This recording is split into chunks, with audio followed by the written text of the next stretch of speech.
Okay, so it's my pleasure to introduce the last panel here, what we've entitled AI and Energy Demand. We've heard a lot about the insatiable demand for electricity among data centers and technology companies. It's my pleasure to introduce the panel today. We have Asher Genoot, the CEO of Hut 8 Corporation, Anand Mohanrangan, a partner at McKinsey & Company, Joseph Householder, Board Director at Advanced Micro Devices, and our moderator for this session is Louisa Clarence Smith, reporter at The Times. Good afternoon, everyone. Thank you so much for staying for the last panel. Drinks will be served afterwards, I believe. Fortunately, it's on a very hot topic, which is AI and energy demand. I know you will have heard this topic referenced in a few of the previous panels, which just goes to show how significant it is at the moment. In case anyone's confused by the accent, I actually work for the Times of London. We have a website called times.com and a US edition of the Times. If you're interested in subscribing, have a look. Without further ado, it'd be great if each of the panelists could just say a bit about your business and how it relates to AI and energy. Hi, everybody. My name's Asher. We're pretty kind of right in the middle of this theme that we're talking about today. At Hut 8, we're building data center infrastructure essentially at its core. The business is how do we use power to enable next generation technologies? And today, the largest technology that needs power is AI and AI compute workloads. And so we're working with large scale utilities, energy generators, and companies looking at behind the meter, front of the meter interconnects to build the largest data centers that have yet to exist today. So that's where we spend all of our time. Super. Hey everyone, my name is Anand. I'm a partner. I focus most of my work on the topic of technology and AI at the intersection of the energy industry primarily. And so a lot of the work that I've been doing, it almost feels like two different worlds collided. I used to do a lot of work with CIOs and tech companies on how do you think about data center and managing and infrastructure, cloud, et cetera. And I would do a lot of work with energy companies on technology. And over the last 2 years, those worlds have collided because now I'm talking to the CEOs about data centers, which is a very interesting conversation. So more to come. I'd like to know, I'm Joe. I'd like to know how many people in the audience are students? A little bit hard to see with these lights, but I know the population's gone up and down. Glad to see that you're all here. I was a student in 1975 until 1978, and glad to be back. I will tell you, before I talk about what I do, I actually wound up spending most of my life in the energy business. I had no intention of that, didn't even know anything about it when I was over here in Hoffman Hall. And I thought I was going to go into computer science. I should have, but somehow I fell in love with accounting. And so I got a business administration degree with emphasis in accounting. But that led me to do some auditing for a couple little oil companies in Los Angeles, and eventually led me to work at Unocal down the street over here. They're not there anymore. Chevron bought them after I left. Worked there 15 years, and then after a short stint as a partner at Price Waterhouse, went to Sempra Energy down in San Diego, but Neil was just here at SoCalGas. Sempra owns SoCalGas, San Diego Gas and electric utilities around the world. So I've been in the energy space. Everything that was being talked about today, I've kind of been there, done that. And you say, well, what in the world is he doing at AMD? I wound up 10 years ago being a very lucky man and winding up the audit committee chair at AMD. And AMD competes with Intel and NVIDIA and makes microprocessors and is very much in the AI space right now. And that's why I'm on this panel. Fantastic. And just taking a step back from each of your perspectives, what do you think are the implications of AI on GPU data center expansion and investment? Do you want to start, Asher? Sure. If you think about kind of the data center market, you've gone from a CPU-powered network to now a GPU-powered society. And the biggest difference in thinking about GPUs versus CPUs is density of compute. How much power are you consuming within a given space, and how do you cool that power? And so we have some data centers that were built, call it 15 years ago. it was about 5 kilowatts per rack of cooling and power density. Today, with the H100s that have come out from NVIDIA, you're looking at around 30 to 40 kilowatts per rack, and the Blackwells are now about 130 kilowatts per rack. And the only way to cool those in that same dense rack space is through direct liquid to chip cooling. And so you're seeing this massive kind of evolution of data centers in both its cooling, going from air to liquid cooled solutions, and also sizing. Back in the day, I think if people said we're building a 10, 20, 50 megawatt data center, that was a big deal.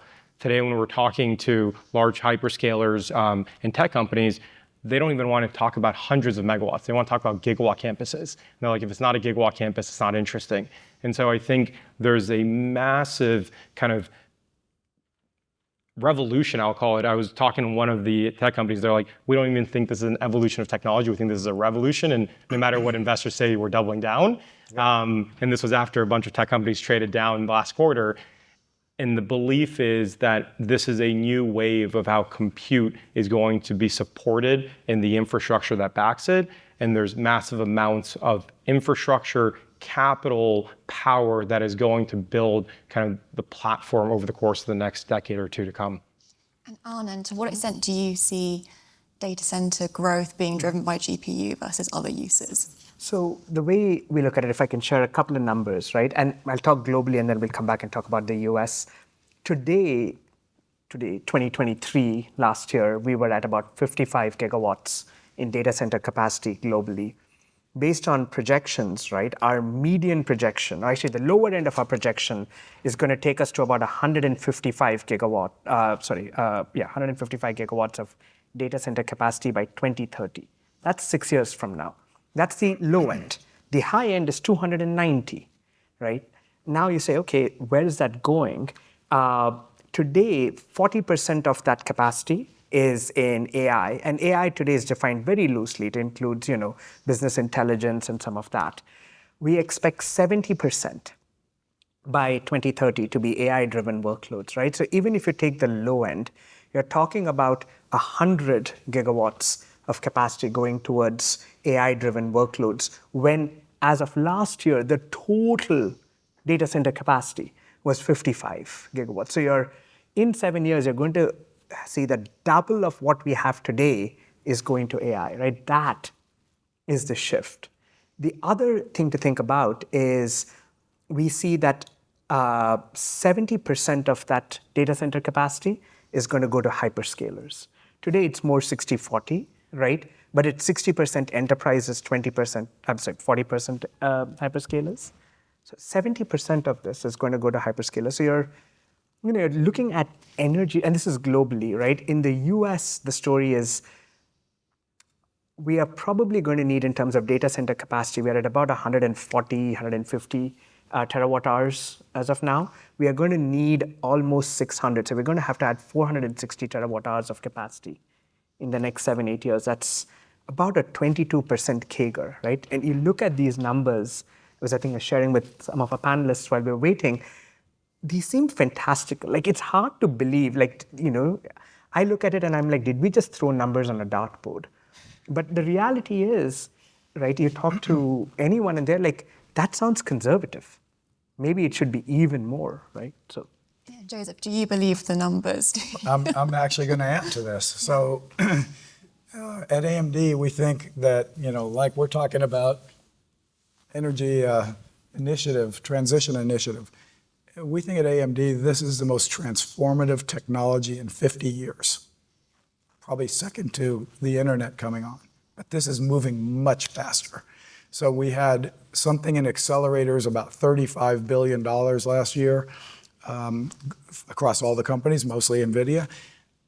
Lisa Su came out last year sometime and said she thinks by 2027 it's going to be $400 billion. That included not only what NVIDIA was selling in server GPUs, but us, as well as everything that goes with it. You talked about cooling.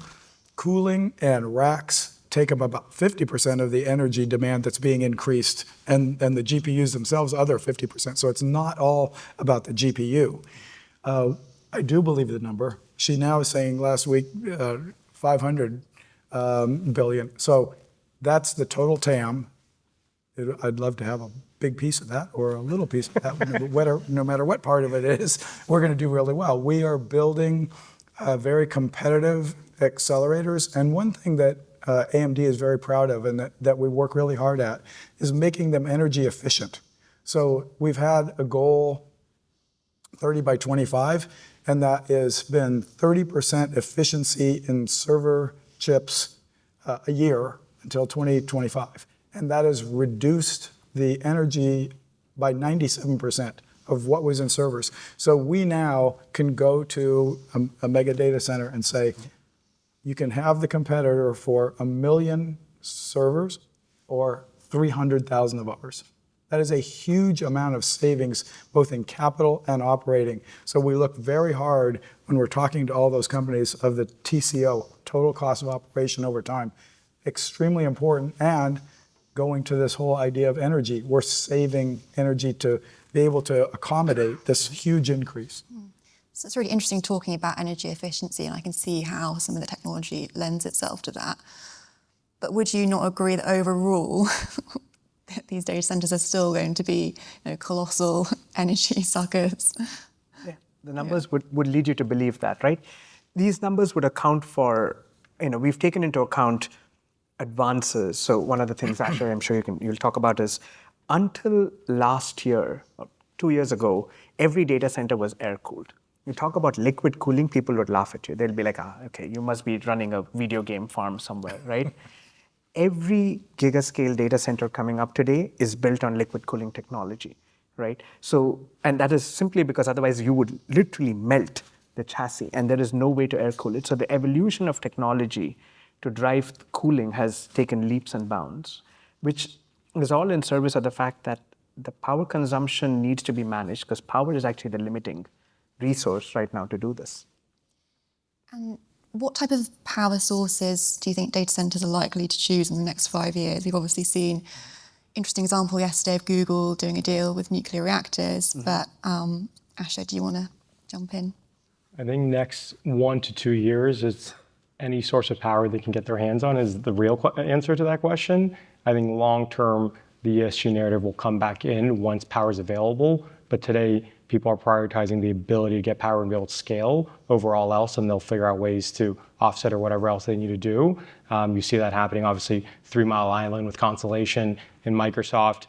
And then for us, so quick background, we built a lot of our infrastructure and scale by building a lot of, I heard this earlier on a panel, but we built pretty large scale. We're one of the largest Bitcoin mining companies in the US as well that's publicly traded. So we had a ton of infrastructure.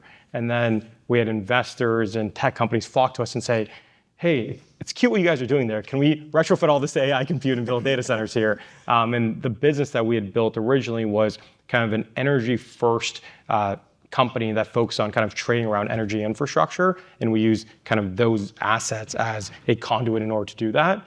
And I think what you're seeing now is a much deeper bridge between power expertise, data center expertise, and compute expertise. Where I think historically, and you had mentioned this earlier in your opening remarks, if you went to Amazon and you're like, who runs power here? It'd be some guy in the back office that no one would even know about.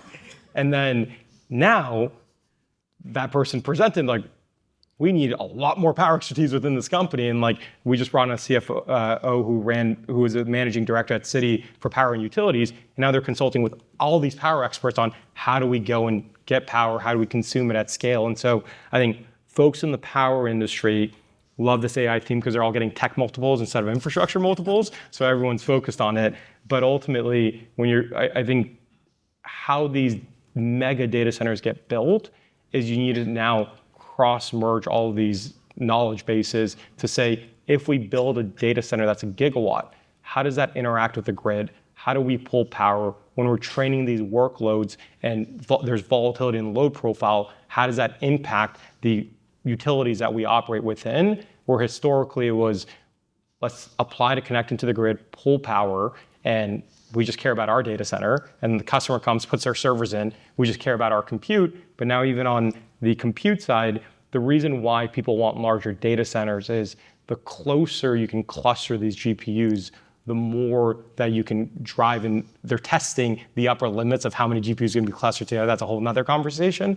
But ultimately, like when you think about latency, the latency is no longer outside of the data center, so they can be placed in more rural areas instead of tier 1 markets. But within the data center, you want to cram as many GPUs as you can as close together as possible. And we went from thousands last year to now building hundreds of thousands into data centers this year. And Anand, do you agree that it's going to be kind of any power supply at any cost, pretty much, or are there going to be particular energy types that will be more favorable? So I think the near term, it's whatever you can find. But I think I think there's two things, right? One is again, most of the demand is coming from hyperscalers, right? They have some very, I would say, aggressive ESG targets. So they're also trying to make sure that they're getting clean energy. So we see folks doing a combination of things, right? One of the things Microsoft did last year is in Dublin, they actually set up a plant which is powered by fuel cells. This is the conversation we were having in the last panel, with a gas plant as a backup, right? So it's like it's clean, except if there's an issue and then they fire up the gas plant, right? So the folks are trying some interesting things like that.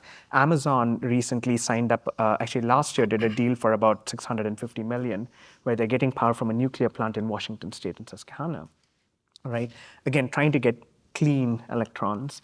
All of the conversations, the Google one you referenced, the 3 Mile Island that we've been discussing throughout the day today, are all attempts at trying to get clean electrons. But I think, so that's one thing, which is they're trying to get clean electrons the way they can. The second fact is, this is, all that notwithstanding, this is an existential challenge for these hyperscalers. They believe that they have to win at this game. This is not an optional one. And so they are going to pay what it takes, right? In fact, a deal that Microsoft signed with, Google signed with Nevada Energy, they are willing to pay a premium on the interconnect, on the basic electricity rate to guarantee supply. Right. And so you actually see that, and the random fun fact, and this is just public figures and public quotes, right? So Microsoft is committed to building $10 billion in energy infrastructure to support data centers over the next 10 years. Microsoft has $75 billion in cash today, right? Their Office business, which is already, I think, on the order of 8 or 10 billion, even if they can increase revenue with it by AI by, let's say, 10, 15, 20%, which is actually what they're charging the premium to use Copilot, they will recover that investment in about 4 years or 5 years, right? If you were sitting there and going, I can invest $10 billion and I have a 4-year return, I mean, Joe, you sit on the board, would you say no? Look, we want to help in any way we can. Sorry, I'm losing my voice today. One thing I was going to say is, just to make sure that people understand this, the fact that the hyperscalers are buying nuclear or buying renewables or whatever doesn't mean it's going to be attached to their data center. They need that because they need to, on a net basis, be able to say they're going to be carbon neutral by whatever. They've kind of cut back on that. They've been very aggressive at staying with that, but this has become very difficult because they want to implement this very fast, and it can take 2.5 years to build one of these data centers. And just to give you a perspective, he's talking about a 1,000 megawatt data center. That's like 800,000 homes. That's a lot of electricity. So they need to get the power from wherever they get it, and then they can offset it by buying one of these other things. And it helps the grid. It helps everybody, right? So it doesn't really matter which electrons go where. That doesn't really matter very much. It matters more that they're actually helping deliver clean energy at the same time they might be using one of these other forms. So I think that's really key. I think we talked about how hard it is to site, get approval for, build transmission lines. That's one of the reasons they won't be necessarily able to build a data center with the energy right there, because they're going to have to get substantial energy, and it might not be in a place where there's good transmission. And so I think maybe it was Neil talked about, there was one big transmission line built in California. We built one at $1 billion, but it took 10 years. And you have to sink substantial money into it over the time you're planning it to get all the approvals. And maybe you're going across Native American lands. It's very complicated to build a transmission line. And there was conversation earlier about, well, we'll get the federal government to put them all. I'm telling you that might be a good idea, but that will be very difficult because the states want to control this. They want to control how their citizens, like California has been very good at trying to make sure that people are efficient with their electricity. And so energy is a pass-through in California. The utilities make money on their investment. They don't make money on electricity or gas. Other states are different. So the idea that the states are going to all come together, I don't know about that. And somebody said, well, what about security? Well, if you hook the whole grid together, the whole US, that might be more dangerous. And just to follow up to something that Anand, you said in terms of something like Microsoft being willing to pay a premium, it's the obvious question is there any risk that other businesses and possibly consumers will end up having to pay more for their energy because these players are coming in with so much cash? That's actually a complicated question. I'll explain why. At the first level answer is probably not, because the way the regulatory system is set up, where the regulator's first concern is affordability and reliability of power supply to the retail customer, right, to each of us individually. So they're not going to approve something that ends up causing our bill to go up. That's the level one answer. But then you get to the level two of this, right? We are supply constrained in the US. So random fun fact, our net demand for electricity in the US hasn't substantially gone up since 2007. It's been flat-ish. One of the implications of that is we have not invested in generation in a substantial way across the country. And I don't mean nuclear or fossil, I mean all. We have a lot of renewables coming on, but that has been accompanied by the retirement of some very, very old fossil plants, particularly coal. So if we now need to suddenly increase power, it is actually coinciding with the retirement of a lot of these fossil assets. So this increase is one, pulling forward the retirement of these assets. And as Joe was alluding to, those kinds of big capital projects are actually what gets transferred to the customer eventually, right? So electricity rates in the US on a comparative basis are actually lower. In fact, one of the analysis I saw quoted as being about 30% lower than some places in Europe and Singapore, right? But that's because we haven't invested. So the rates would probably have gone up even without AI because of the replacement, right? Now we are adding substantially new capacity. That means net new construction, right? We got to do something. Whether, even if the hyperscalers invest the money for their own things, it is driving up cost for everybody because the third order effect is supply chain. Equipment is not there, talent is not there. We started the talent conversation this morning, right? In the metals and mining panel, we said we can't find talent. Well, guess what? There aren't enough electricians and mechanics. This is, Asher, your point. Who's going to build this? We don't have enough of them today. We think there's a 300,000 shortage of engineers projected in the next few years.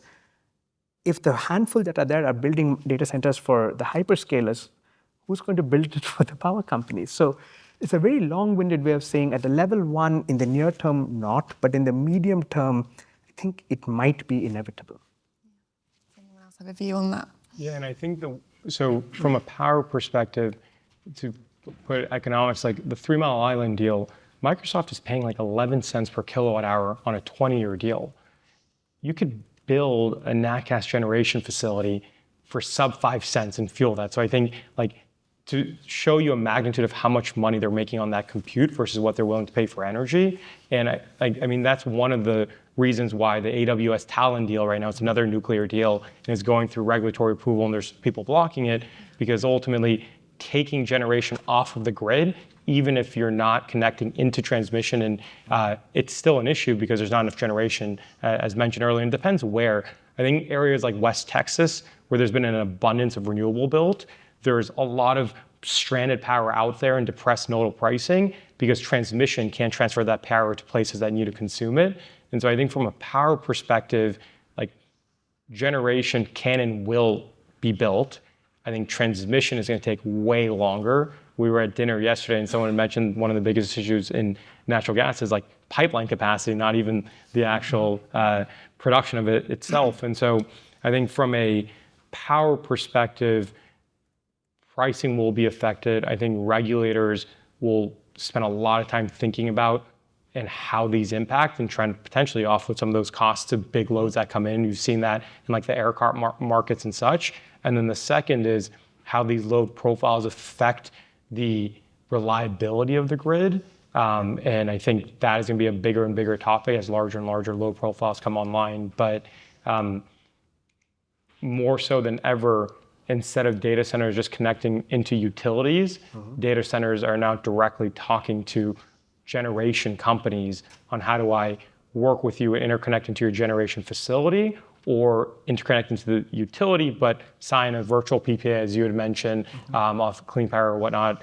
But the dynamics are changing, and I think this increased consumption, there's a new person with a seat at the table, and that's going to change how power is scheduled, built, designed, and the economics around it as well. One fun fact for you is there was an analyst conference 2 weeks ago where some of my colleagues went and they told me the single most requested meeting at the conference was with Constellation Energy, which is a power provider for exactly the reason that Asher is talking about. And these were, by the way, the meetings were not with other utilities. It was all the investors and some of the data center operators and the hyperscalers who were asking for these meetings. People who wouldn't have shown up to that conference, leave alone want a meeting 2 years ago. That's amazing. And Joseph, do you agree that prices could go up as a result of this new? So, it's a complicated situation. I was thinking about the indirect effects. For example, if some of these data centers are starting to use natural gas plants that are not fully utilized today, that's a great benefit for the natural gas plant owners right now, because during the day they might not be running at all because of solar, but they could be running more efficiently.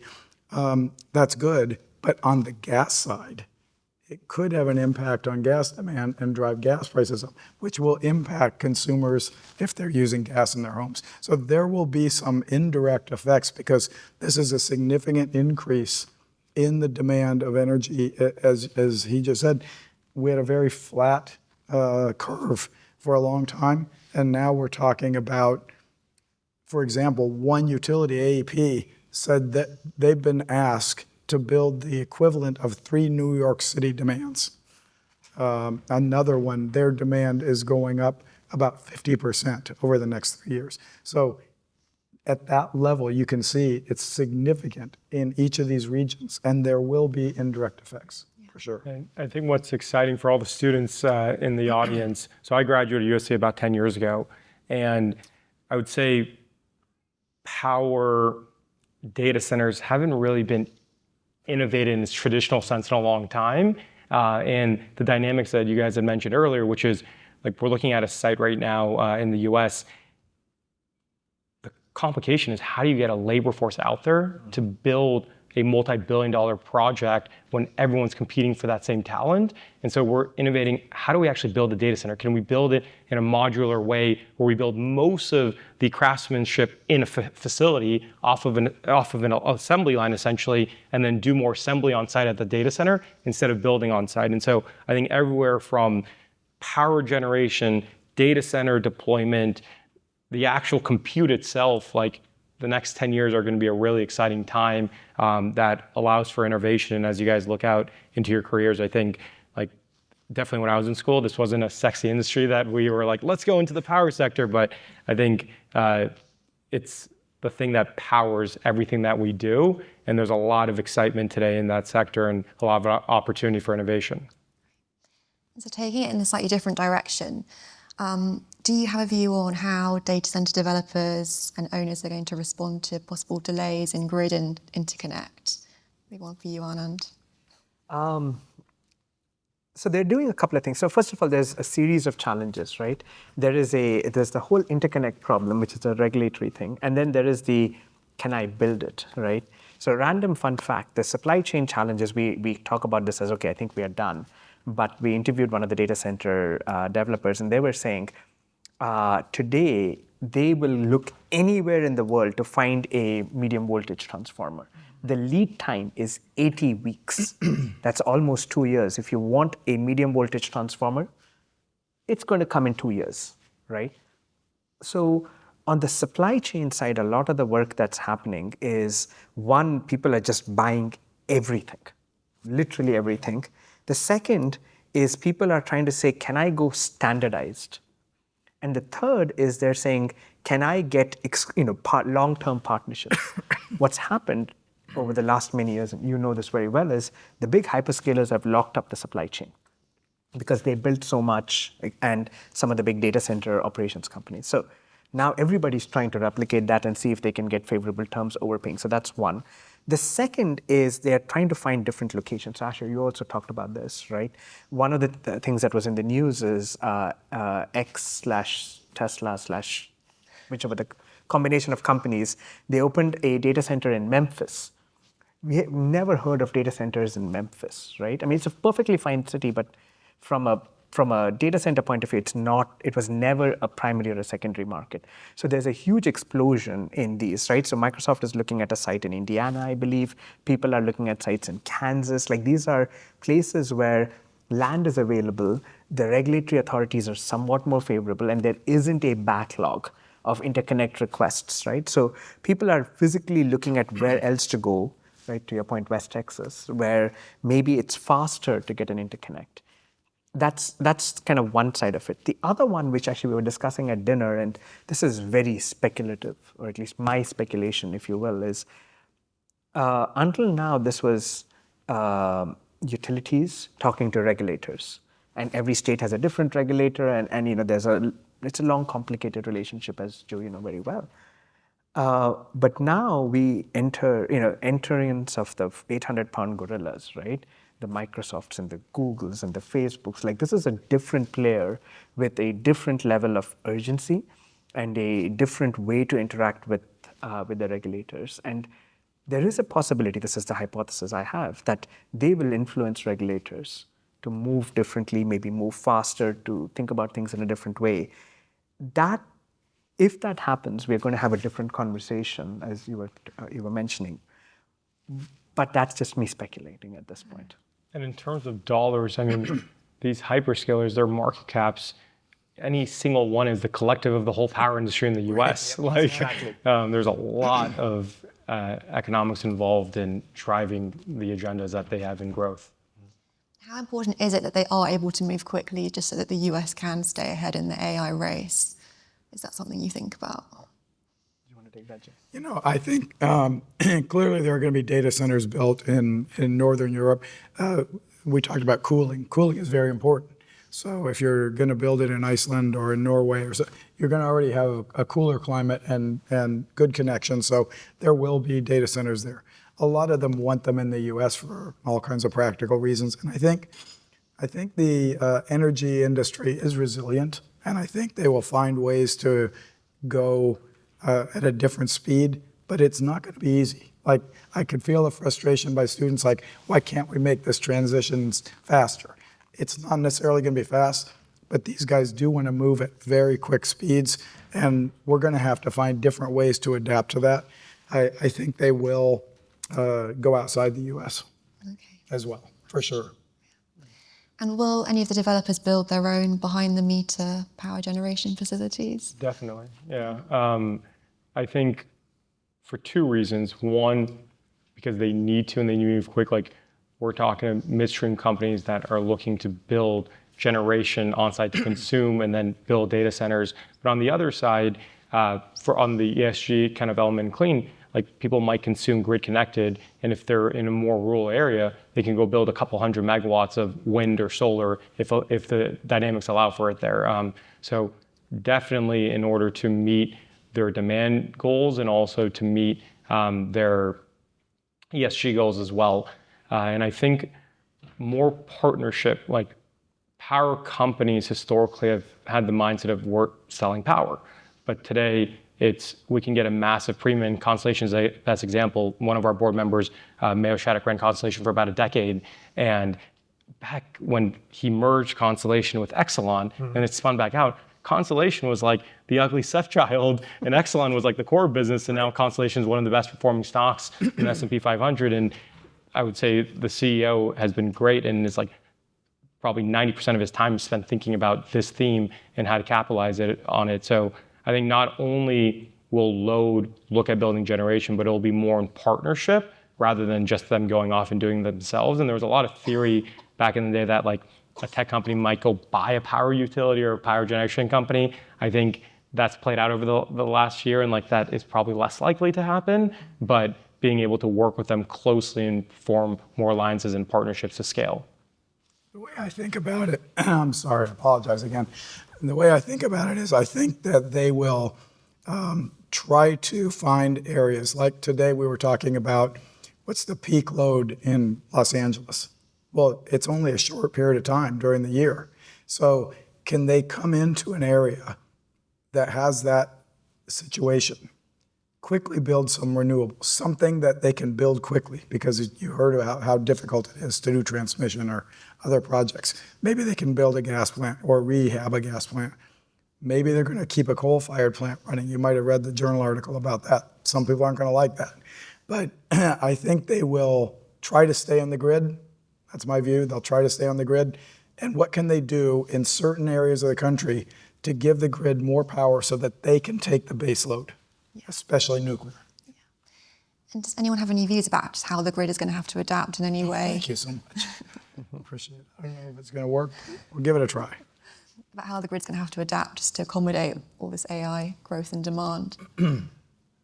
I think one of the themes from today was storage. I think storage is going to play a very important role, right? I think a lot of the, so one of the challenges with renewables is it is unpredictable, right? Like today, we've not generated much solar because it was cloudy for most of the time. And we are in LA, right? We would assume the sun shines every single day, but it doesn't. So how do you kind of balance that out? I think you're going to get, I think storage in general is going to be a lot more important. I think we've talked about generation at length. Generation has to go up. I think the transmission part, Asher, you actually mentioned this quite a few times, right? I think transmission is probably the bottleneck where there's going to be build. Joe, you were talking about this as well. But that is a very hard problem. It is hard. Right? Like trying to build transmission lines, unclear, right? Whether that's going to happen and that's going to happen in time. Having said that, the analogy for me was 15 years ago, if you told me that Amazon is going to have a fleet of planes that fly around the world delivering parcels, I'm like, yes, and they will be pigs with wings, right? Right. And today they actually operate about as large, if not a larger air wing than UPS or FedEx, right? So if they can go into something as regulated as an airline carrier service, they already know how to get into a highly regulated industry and build it from scratch and be profitable.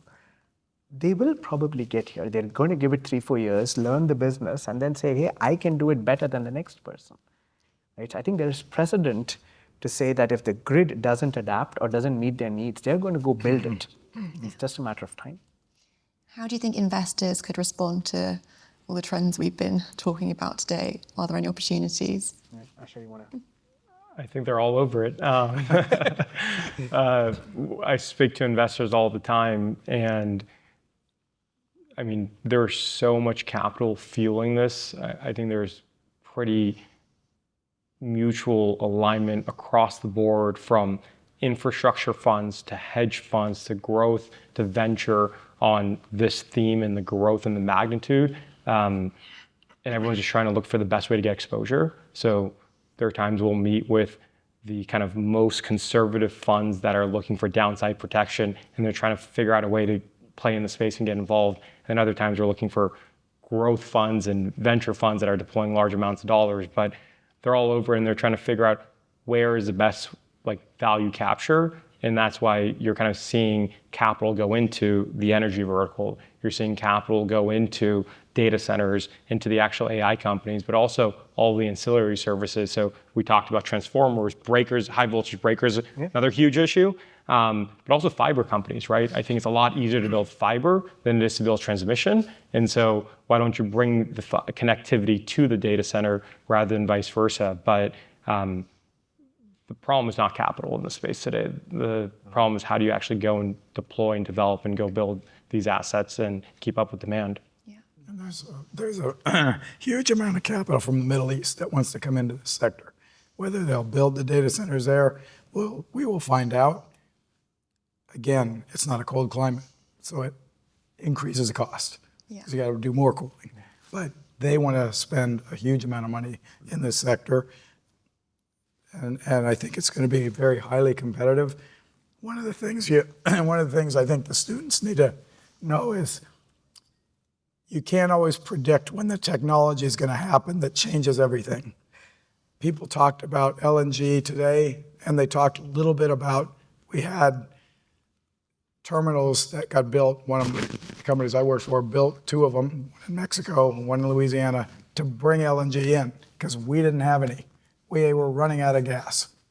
It was going to cost huge amounts to the economy, inflation, manufacturing. It was a big problem. And so we and other companies built these terminals to bring LNG into the US. Within a short time, maybe 8 months, they started doing, fracking, horizontal drilling, and boom, all of a sudden we were independent. And now the company I was with, they're converting those to liquefaction plants, which I brought up earlier. It's a great way to reduce the carbon footprint around the globe. And we need, as a country, to export some of that and reduce the carbon footprint across these growing businesses in other parts of the world. There's obviously a huge consensus view that there's going to be enormous data center growth and energy demand on the back of that. Just to be a pesky journalist, what's the one thing that could mean that you're all wrong? What's the one thing you worry about that means this whole consensus narrative is completely wrong? Let me take that, right? So we had a panel recently with about 80 CIOs where we were talking about Gen AI because, why not? It's kind of a cool topic. So we asked everybody, what are you doing? Everybody is running a pilot, right? And then we said, okay, so how much value have you gotten from it? Like, well, that is a good question, right? And then we talked to a few folks who are a bit further down the journey, and the consensus the early point of view is it requires a lot of investment, and the best results they're getting is a 6, 7, 8% ROI, right? And what they're finding is because of all this work on Gen AI, they're realizing that actually they can do machine learning, which is the old AI as of 2 years ago, and get a lot of that value, right? And so all of this to say, we are building a lot of these assumptions based on a belief that Gen AI and not regular AI, because there is I think 2 orders of magnitude difference in everything from GPU needs to data center to everything between Gen AI and regular AI. We think Gen AI will transform. The jury is very, very, very much out on that. If these use cases turn out to not be as meaningful, not because they can't do 80% of the job, but they can't get the last 20%, the last mile solved, they won't get adopted at the scale, or they may not get adopted with the speed that we expect, right? And if that were to happen, the story is going to look quite a bit different, at least on the enterprise side. I think the hyperscaler side, I think they're going to continue pushing for some time longer before they start to scale back if things don't pan out. Asher, what about you? Is there anything that keeps you up at night thinking this is not going to work out? I would agree. I think right now it's what AI is capable of. And I mean, us as a company, I'm obviously a drink of our own Kool-Aid. I mean, we have ChatGPT Enterprise. We run all of our documents through kind of a secured ring fenced, and it's amazing. Instead of having to reach out to who else in the company has this information, you have this centralized place where you can ask anything across all of our assets and all of the things that we run. But ultimately, I don't think adoption and monetization has happened as quickly as people would have expected, especially in a lot of kind of these startup AI companies. Enterprise hasn't adopted as quickly. I think hyperscalers are all competing against each other. A lot of them think it's a winner take all, and so they're pouring capital in. And as you had mentioned earlier, they have the capital on their balance sheet, so that will continue to go for some time. But ultimately, I think it's how quickly will adoption, monetization, and real kind of return be driven, and that's going to drive sentiment of additional willingness to deploy capital into the infrastructure. I would say what we don't know yet is what the technology is going to bring. Will AI and will technology in general make this more efficient? So at AMD, we're taking AI across our product slate. So it's not just the GPUs, down to the PCs, gaming, everything. We'd like to see it where you're able to do it, but you don't have to go back to ChatGPT and run the whole model again, because that costs a fortune. And maybe it's not necessary. And maybe I was sitting next to an author on the plane. She said, I don't want my information out there. So she wants to run a model that just has her books. And so I think if we find different ways to do this more efficiently, that might really reduce the energy demand. I don't think this is going to stop for a number of years. Lisa's our leader, and she's saying 500 billion by, and I think it's going till, I think the next 5 years are robust. And I think the idealist side in me is like, if you look back in kind of the dot-com boom in the 90s, like most of those companies didn't actually go and build, like most of them failed, right? There are a couple companies that became very, very large. I just can't imagine a world in like 5 years where you have to go on Google Flights and you have to go on Expedia to go book your own flights. It's a text message to some AI agent that just handles the whole thing, books the whole thing for you, or like internal company. I mean, we became public last year, and now we are getting larger and larger, and you realize as you get larger and larger, you get more and more inefficient. And so it's like, how do you keep that efficiency? How do you keep that communication flow? Like, I just don't see a world that this penetrates every part of how we operate and live in our world. And maybe it's not the solutions that all are trying to be built today, but they will work and they will impact how we operate as a society. Great. I want to open up to questions. Does anyone have any? Oh, we've got two here. I think there's a microphone coming. Hi, thank you so much for the session. Great. So I have a question. With the new OpenAI, the model going from the normal way of conversational AI to thinking, and the models going from the co-pilots to agents. One thing for sure, I come from the chip industry for 25 years, so.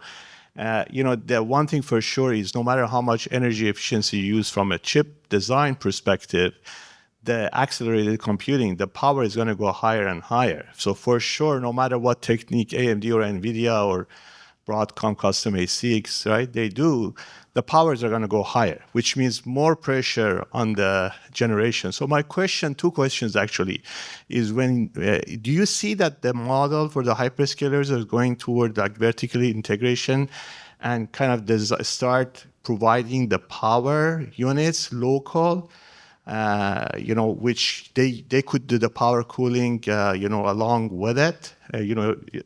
As you go to Blackwell, you cannot do it as air cool anymore. You have to go liquid cool. So that's my first question.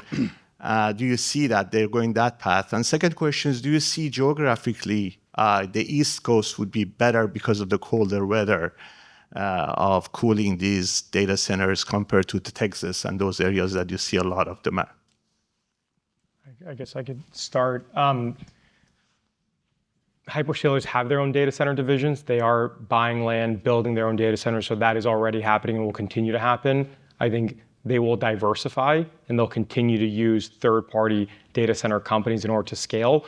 One, from kind of a risk perspective, but two, just from a pure scale perspective, they need to grow as quickly as they can. And so they'll outsource a lot of that and in-house as much as they can. And then I think so they'll own the compute, they'll own the data centers.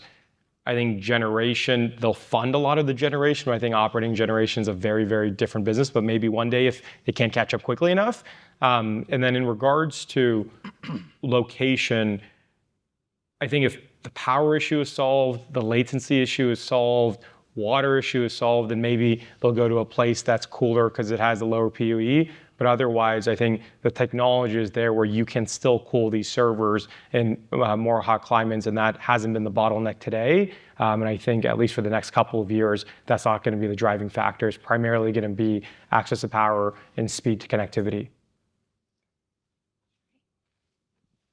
Similar, I was just curious, what's the land footprint look like for one of these kind of mega facilities? And is there kind of an optimal place to put it? Is it whether it's weather driven, or do you want to be, closer to a big city? Why was Memphis such a surprise? Like, what is the consideration on where you place it, and just how big are we talking? How many square feet or acres, or what's the footprint look like?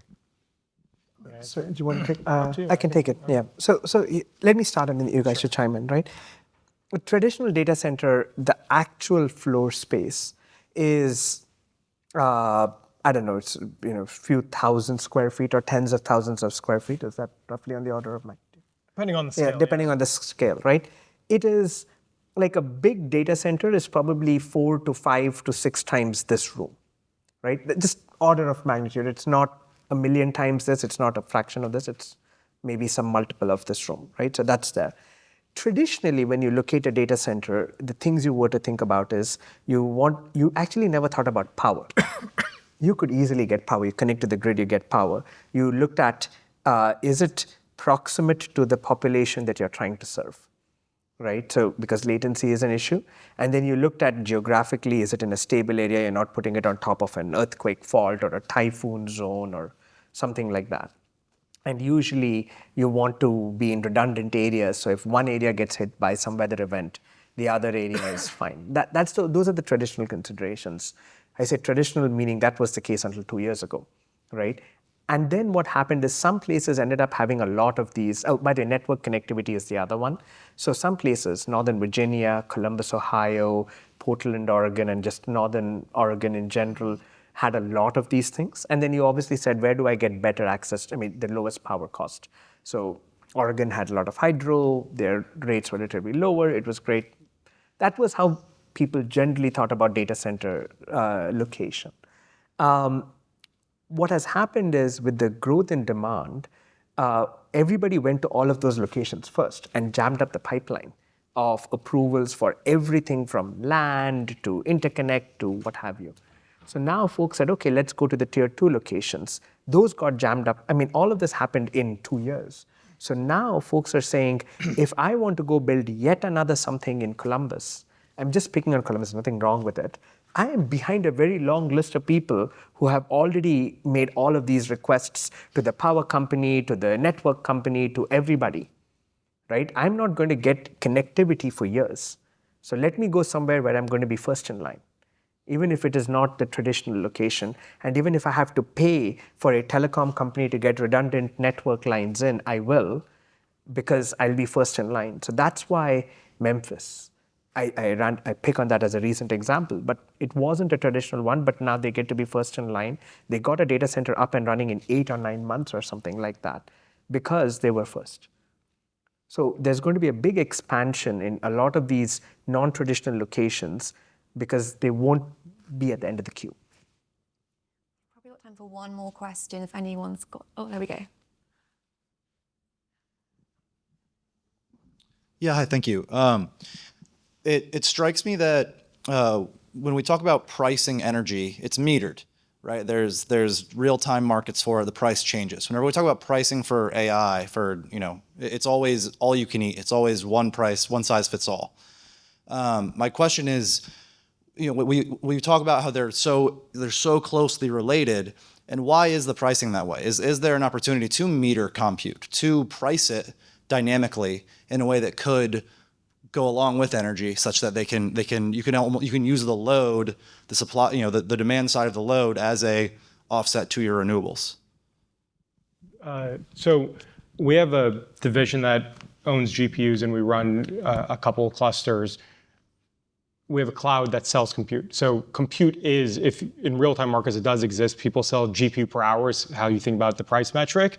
It's actually interesting because I think that industry is going to evolve from a dynamic compute where you pay per hour of consumption to I have a workload and give me a price similar when you get onto Uber, it'll tell you a price to get from point A to point B. I think that's where it's going to go because companies that can innovate on the software in order to train that model more efficiently, that's how they're going to compete. So I think that's going to happen. Relative to power, I mean, power is such a small fraction of the cost of running compute. The chips are the most expensive cost and the kind of capitalization and the DNA of those chips. And so like that's why you're seeing these large tech companies be very power insensitive in terms of pricing. But I think you will see on-demand pricing continue to evolve from a compute perspective, and you'll see more innovation rather than just kind of like, this is your standard price off AWS or Lambda or CoreWeave or any one of these other platforms.